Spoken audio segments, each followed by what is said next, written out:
Welcome to Plimsolls to Platforms, Episode 3. Masked hoodies, Halloween or height of fashion? Stellar designer Stella McCartney. How to power dress your best. And Madonna, from holiday to hard candy.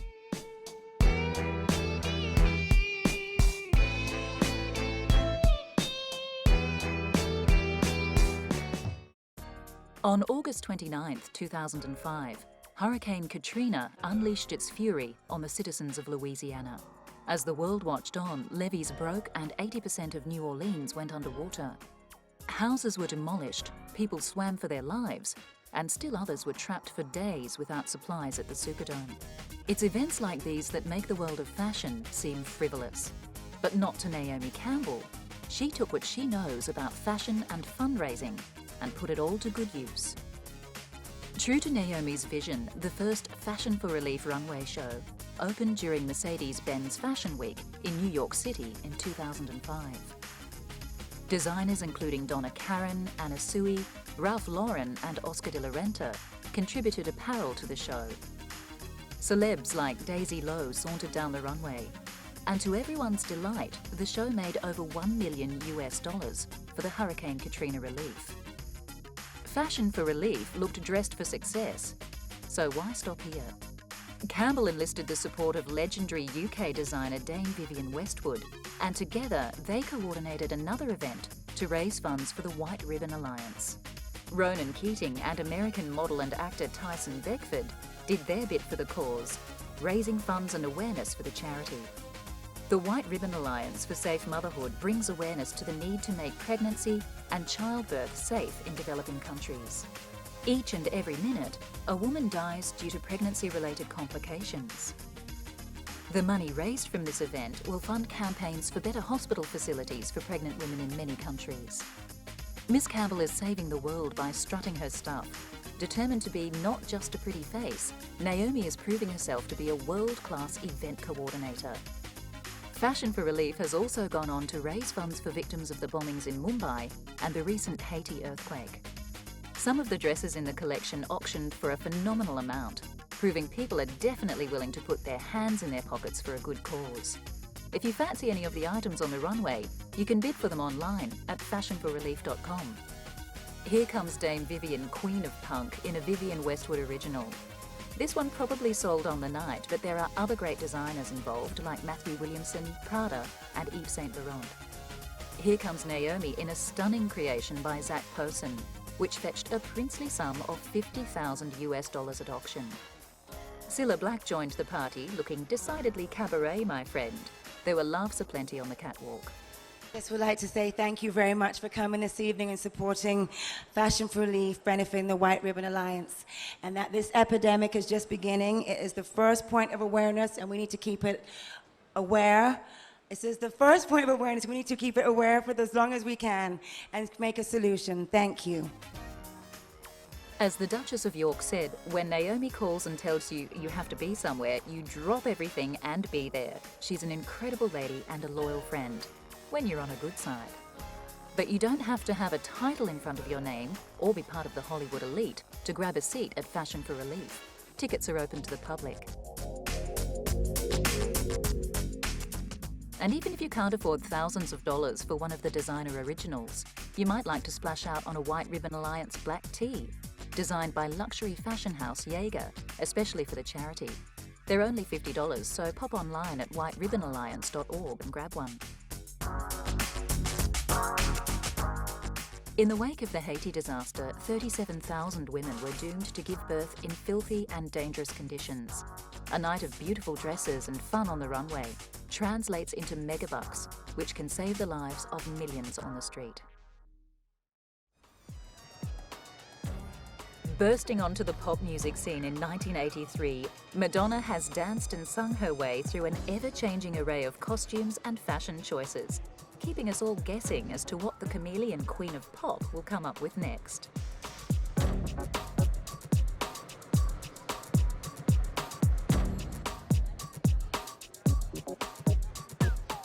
At the Simply Madonna exhibition in London, Madonna's fashion evolution was on display.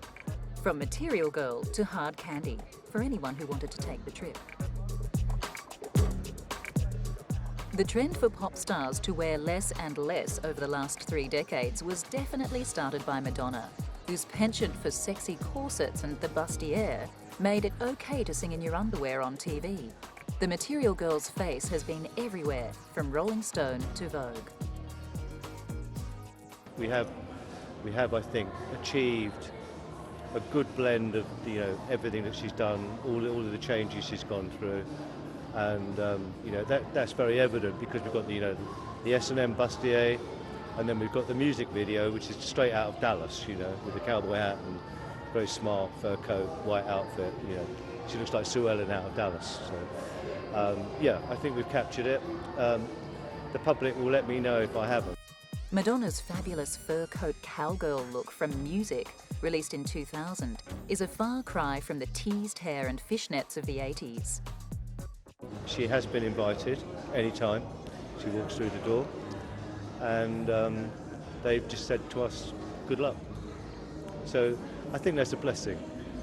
I hope so. On display also were an array of 30 dresses from the award-winning Evita film, in which Madonna played the title role. Costume designer Penny Rose modelled her costumes on Eva Peroni's personal Dior collection. We're auctioning one dress and a few small items for Bernardo's, and the Material Girl dress is going to be sold, and a portion of that's going to Bernardo's. That will be in April. And some items are being sold now purely on behalf of Bernardo's. So they're our partners in this, they're our partner charity. And we open on tomorrow, Saturday the 21st, and we close on March the 22nd. And if we manage to sell enough tickets, we'll take it on tour. If we don't, we'll lick our wounds. Madonna has worked with some of fashion's top designers. Jean-Paul Gaultier designed this black satin bustier with gold piping. Now Madge herself looks set for a career in design.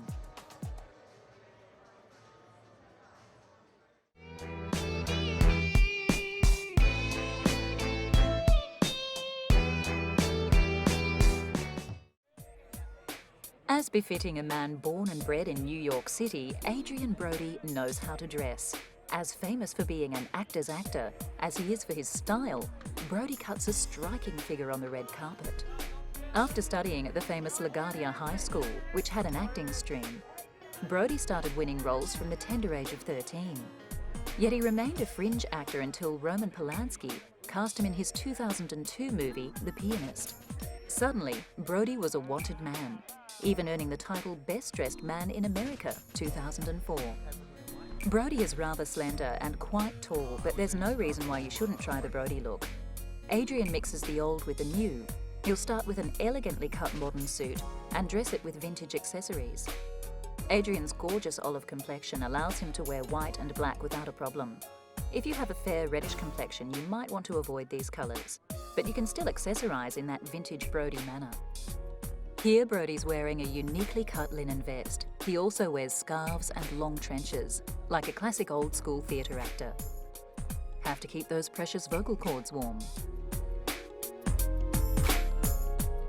Often to be found in a tie, Adrien seems to go for a thin cut and is not afraid to go monochrome with black shirt, black tie and black jacket, or a classic black and white combination.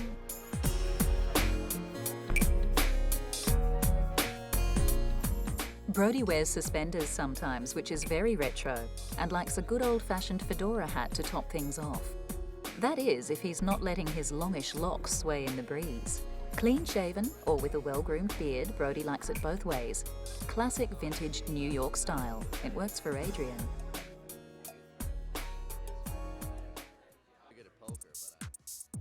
The term power dressing conjures up awful images of sharply cut, shoulder-padded suits, thanks be to the 1980s. Power dressing first became trendy in the 1970s, actually. Women were coming to the fore in business, but it was thought that they needed a little help, looking assertive and confident, so the way to do it was to give them broader shoulders, just like a man. That trend faded to grey, and the modern businesswoman is now able to choose from a broader array of styles and cuts. Glamour has always gone hand in hand with power dressing. Silk, wool and expensive materials are still used to convey the successful position of the wearer. But these days, style is all about the individual and what femininity and power mean to you. And if that's a dress, then that's perfectly acceptable. Donatella Versace says a good dress is a great weapon. Fashion designers have worked hard to get rid of the shoulder pad, but it was something the public just wanted more of. Thanks to those iconic television shows Dynasty and Dallas, it was deeply embedded in the fashion conscious. Women liked the way a shoulder-padded jacket hid imperfections. Designers tried to drop it in the late 80s, but due to demand, had to put optional Velcroed pads back in.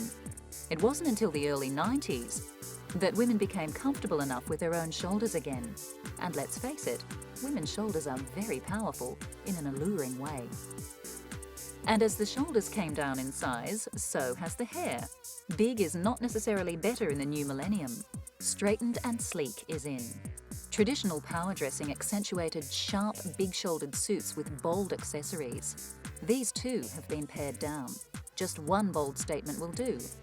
Whether it's a prominent belt buckle, or a patterned scarf, or a splash of colour or shine. According to recent questionnaires, it's becoming more acceptable all the time to wear smart casual in the workplace, rather than power up for the occasion. But if you're still in the mood for a suit, there are some great buys out there.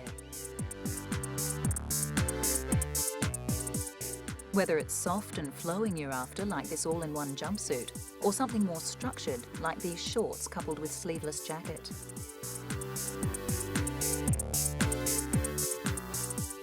You can take some elements from old-school suits and have fun mixing and matching them. This suit is harking back to power dressing old-school style, but the shoulders aren't nearly as broad. And the waist is a softer, more fitting cut. The pants too look built for swing and comfort, but are still striking. In fact, comfort is one of the main new elements in millennium power dressing. If you're going to be spending 10 hours a day in meetings and sitting behind a computer, you might as well enjoy it. These knee-length shorts are a great compromise for summer. Heaps of room to move, lots of tailoring, and coupled with some hot high heels, there's nothing schoolboyish about them at all.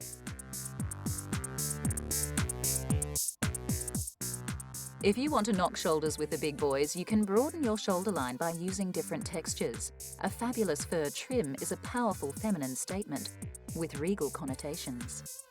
Just because you're spending the day at the firm doesn't mean you have to lack fashion flair. An old-style broad-shouldered shirt cut, tempered with flimsy fabric and accentuated with an elegant asymmetrical lace neckline, is feminine and beautiful, and means business. A limited palette of two contrasting colours, such as black and white, can set the tone for a day at the office too. And don't forget the bling. Remember, there's always time to shine. Designers who give good power dress are Preen, Max Mara, Carolina Herrera, Armani and Versace. Those should get you started. Some people don't want others to think they care more about the clothes than they do about their clients. It works the other way too. Someone who displays flair and style on their person could be quite the creative thinker. Fashion means business.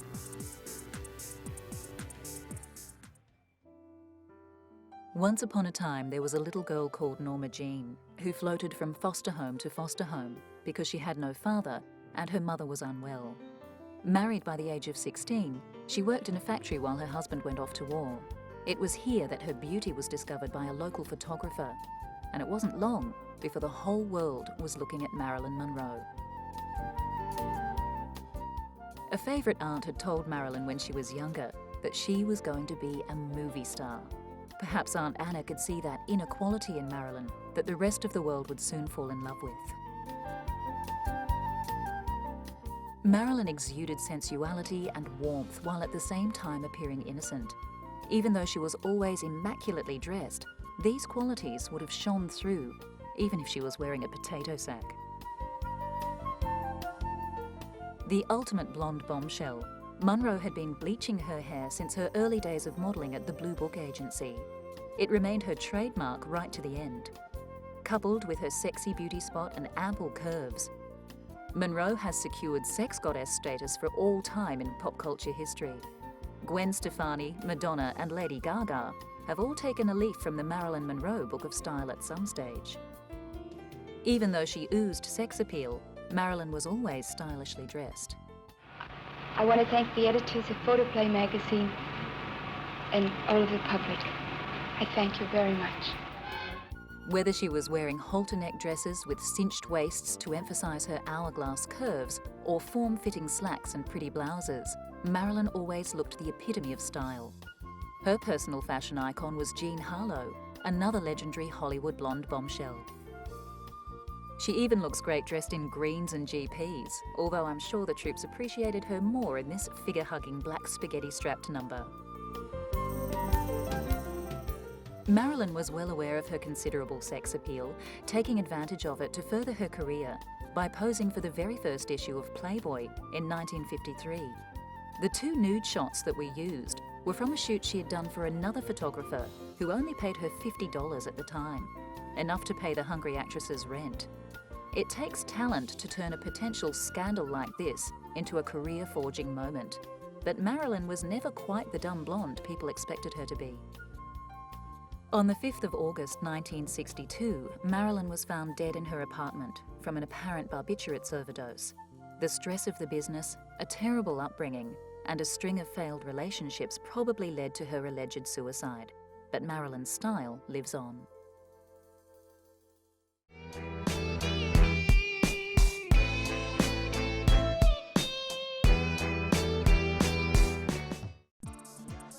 Stella McCartney sure knows clothes. The daughter of famous Beatle rocker Sir Paul, Stella spent the first 10 years of her life touring around with her parents' rock group Wings, meeting all sorts of weird and fabulous artists. It's not surprising that by the age of 13, after having mixed with creatives for the better half of her life, that her own creativity came bursting forth. Stella was going to be a designer. Very focused from an early age, Stella did a 3-year internship for Christian Lacroix and cut her teeth on the fine art of tailoring down at Edward Sexton's on Savile Row. Then finished it off with fashion design at Central St Martin's College. Stella's first runway show made front-page news. Being the daughter of a megastar, it's hard to keep out of the spotlight. But there's no doubting that the talented Miss McCartney has built and maintained her career on her own wits and talent. You'll notice a lack of fur and leather in a Stella McCartney collection. Being a staunch animal rights activist and a vegetarian to boot, Stella makes use of natural fabrics, including wool and silk. Stella's first big break came when she took over from Karl Lagerfeld in Chloe Fashion House in Paris. He was rather disparaging, suggesting she was only chosen because of who she is. But he later had to eat his words, as she went on to collaborate with Gucci and was awarded Vogue's Designer of the Year in 2000. If you're into fragrance, of course, Stella has turned her hand to that as well. Stella Rose Absolute is a subtle modern favourite. Stella by Stella has lovely floral overtones too. The perfect way to complete your Stella look. Stella's designs push the boundaries while remaining feminine, often delicate. Lace dresses are pretty yet risque. Accessories are minimal. Belts and bags are faux leather. She dedicates her shows to everyone who believes you do not need fur in fashion. According to Stella, she is not as strong as everybody thinks. She was going to run away and live in the country with her horse, get a 9 to 5. Well, Stella, we're sure glad you stayed. Antisocial behaviour or a bit of fashion fun. Masked hoodies have hit America in a big way. Kids all over the country want one of these garments from designers Criminal Damage Clothing. Confronting? I think they're quite appalling. Appalling? Why? Spelled D-R-E-A-D-F-U-L. Dreadful. Well, because they conceal the wearer's identity. If you talk to anyone and anyone talks to you, the one thing you need to see are their eyes. And if you can't see their eyes, you don't know who the hell they are. That is antisocial in the extreme. This label is all about challenge and confrontation, and most people certainly feel confronted when bumping into one of these. With names like Hannibal and Nippon, the allusions to violence are not just in our imaginations. they're good fun at a party, but I think in the night I would be quite apprehensive. Communities and schools, particularly in the US, where the masked hoodie trend is considerable, are calling for a ban on the garments. They have fears that crime rates will rise as people have an acceptable means of concealing their features. These fears were compounded when two men robbed a bank wearing similar fashion. This news reporter donned a masked hoodie to see if she could gauge a reaction from the people on the street. She found that people seemed more concerned if they saw the hoodie in a conservative, affluent area. Here at Camden Markets, however, people have seen just about everything and tend to find it humorous and confronting at the same time. Yeah, it's certainly striking. I know there's the sort of controversy about whether it actually makes people more likely to sort of mug other people, but I can't really see it myself. I mean, if somebody's actually going to mug someone, then they'll just stick something else over their face, you know? In fact, there's a good point. Why would a real criminal want to mark himself as the obvious perpetrator? Perhaps you'd be safer with a masked hoodie. Real criminals like to blend in with the crowd. Or do they? Masked hoodies have been banned from 6 schools in California, probably for a reason. But here on the streets of London, most people seem only mildly amused. Not really, no, not in London. Look how many strange things you've got walking around this place. Thank you, bye. Okay, thanks. Masked hoodies come in all shapes and colours, depending on which axe-wielding maniac you want to look like. There's the Jason hoodie with a white holed mask. There are ninja hoodies, military hoodies, and bondage-inspired hoodies. I mean, I don't agree with that, but I mean, there is a slight possibility that people will misuse our clothing line to do bad things. I mean, we're totally against that. It's not what our company is about. It's not what our ethos is about. But where there's good, there will be bad. People will always stir up some kind of controversy, to get the limelight. It's not what our company's about. And you can use 100 everyday items, to do bad things, i.e. robberies and hold-ups and so on. But it's not something that we agree with. It's not something that we're pushing. We're launching these 2 hoodies purely out of a fashion line. From a sales point of view, it's something different, and there's demand for it. But that's where it ends. Masked hoodies, fear or fashion?